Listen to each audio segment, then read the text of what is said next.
Dans une vallée entourée de montagnes, il y avait un éléphant qui possédait un champ de canne à sucre. Chaque jour, il lui apportait tous les soins nécessaires afin de récolter la plus belle et la plus douce des cannes à sucre de la région. Madame Lièvre, qui était très gourmande, aurait bien aimé que son mari possédât lui aussi un tel champ. Elle lui en fit le reproche.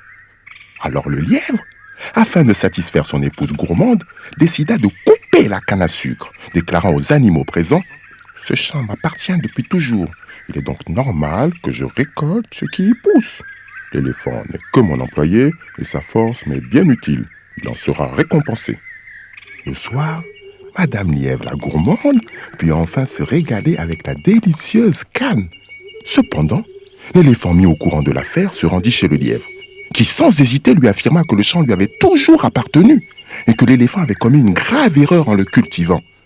Sûr de son bon droit, l'éléphant déclara qu'il devrait se réunir au plus vite sous le manguier en présence du conseil des animaux.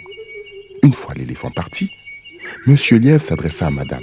« Il nous faut sortir de ce mauvais pas et tu dois m'y aider, car la gourmande parmi les gourmandes, c'est bien toi. »« Je ferai tout ce que je peux, car à mes yeux et surtout à mon ventre, le plus important est de conserver cette bonne canne à sucre. Alors, voici mon plan. »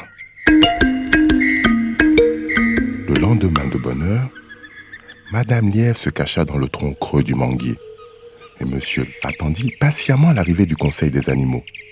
Arrivèrent le lion, la girafe, l'hippopotame, la tortue et le zèbre.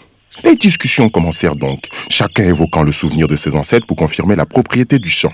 Puis tout à coup, du tronc du manguier sortit une voix qui dit « Depuis toujours, le champ appartient au lièvre. Et vous tous, vous préférez l'éléphant, car il est grand et fort. Mais si vous persistez dans cette attitude, vous serez tous punis. »